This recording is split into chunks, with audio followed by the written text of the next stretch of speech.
I am finally answering the question that I get asked the absolute most here on my channel. Hey Sarah, I'm coming to Nashville. Where should I go? What should I do? Where should I eat? One out of every other question I get asked is about that. Nashville has become such like a tourist capital of the world, which is really, really cool.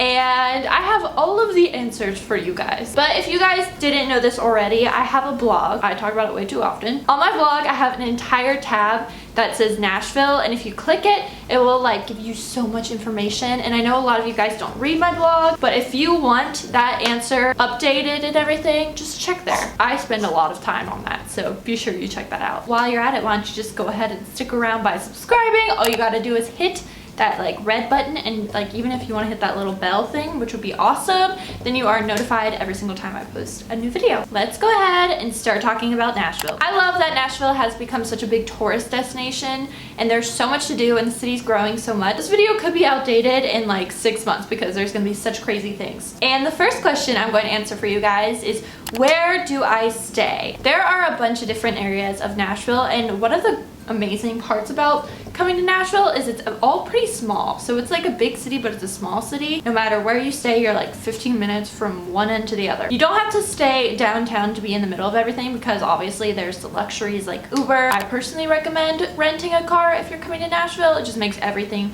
so much easier. Unless of course you just plan on drinking the entire time, in which case don't do that. Best advice I can give you guys is to check out Airbnbs in East Nashville. That's always where I would stay whenever I would come and visit. 10 minutes max outside of Nashville, where like all the touristy stuff is. I'm going to be putting my Airbnb code where you get like $20 off your first booking or something like that. And another thing that Nashville has going for them is that we have a lot of boutique hotels. So there's a lot of chain hotels, but they're really overpriced. And so I think if you want to get like basically the most bang for your buck, go ahead and stay in a boutique hotel. Book way in advance because they book up super fast. And my favorite ones are Noelle, which is on 4th. If you want to stay in the Gulch, stay at the Thompson Hotel. And then if you want like the boho vibe hotel, definitely check out Urban Cowboy. It's a bed and breakfast and it's on fleek. And then another question I always get asked is, what areas do I avoid? And here's the thing, I feel like this is totally like depending on the person that you are. If you want to avoid the touristy stuff, definitely avoid Broadway in downtown. That might not be your scene, you know. If you don't want to like a little mini Vegas feeling, don't go there. But if you want to avoid like the college crowd, obviously avoid Midtown and the bars near Vanderbilt and all that stuff because that's where they all go. If you're a tourist, don't go to Green Hills, mainly because the shopping is the same kind of shopping that you can get pretty much in any other bigger city. And personally, I like to avoid 12 South on the weekends because it gets nuts. I can literally talk about food for days, especially in Nashville, because I personally believe that we have the best food. Big misconception that a lot of people have when they come here is it's just that it's American food, it's greasy Southern food everywhere. I know when I came here in September of last year with Caitlin, she was amazed by how many places offered something vegan or vegetarian. So if you want a good burger, check out either Pharmacy in East Nashville or ML Rose. There's a few ML Rose locations. If you want to avoid a crowd, go to ML Rose. As far as Mexican is concerned, my favorite Mexican restaurant is Taco Mamacita because they have delicious queso. Or if you want some delicious guac, check out Bakersfield downtown or St. Anejo in the Gulch. If you want straight up American like delicious food, check out Acme on Broadway. Hattie B's, which is my personal favorite. If you guys follow me on Instagram stories, you know I eat there way too often. And I've also heard that the Whiskey Kitchen in the Gulch area is delicious. I personally have never been there. One of my all-time favorite restaurants here in Nashville is actually like on the suburbs, and it's such a tourist trap, but it's like a delicious tourist trap, and that is the Loveless Cafe. I could eat those biscuits every single day of my life. You'll get your biscuits, but also you'll get the delicious hash brown casserole. For a good brunch, try to avoid the typical places like Biscuit Love. I personally don't see the hype in it. Not my cup of tea. I recommend the diner in downtown. It's delicious diner food, but it's amazing. I get the hot chicken and waffles. And then there was this place that Caitlin and I went to in East Nashville. It was like called Blue Star Cafe or something like that. It's delicious though. And then if you are here on a Sunday, check out 1016 at 5 Points in East Nashville. They only have brunch on Sundays and it's amazing. We take all of our friends there and there's usually not a wait, so Just a little tip from me to you. Now for things on what to do while you're in Nashville. I broke it down into summertime activities and the wintertime activities. So here's to hoping I can help you find something to do. I have an entire post on my blog about all the murals, my favorite ones, and like exactly where they are.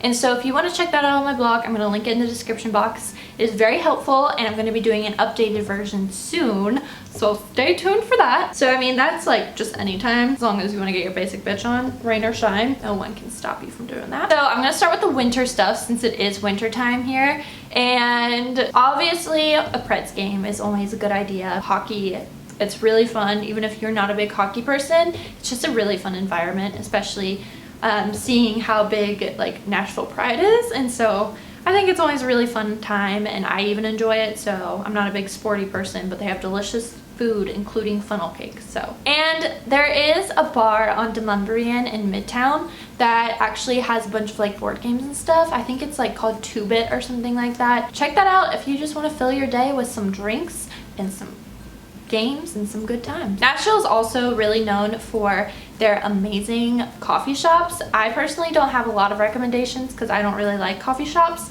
but I'm sure you can find plenty of resources online for that. No matter if it's the summer or the winter, I really always recommend Edge Hill Village if you guys want some cute little boutiques and stuff to pop into. It's right next to Taco Mamacita. It's delicious. And then you can like go shop and go check out the cute little boutiques. I don't really think Nashville has like the best shopping, so just being honest with you guys.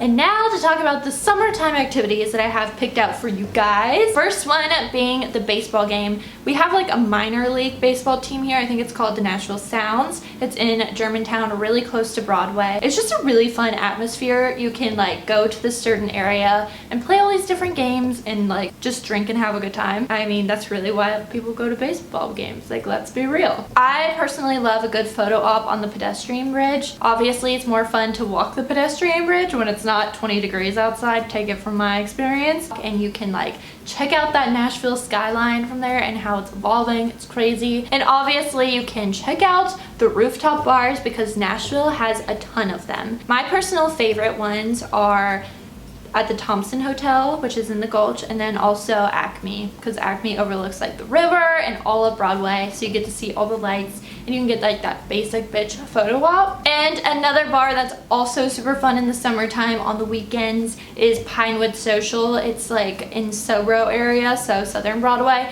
It's probably literally like a 10-minute walk from Broadway, but it's so fun.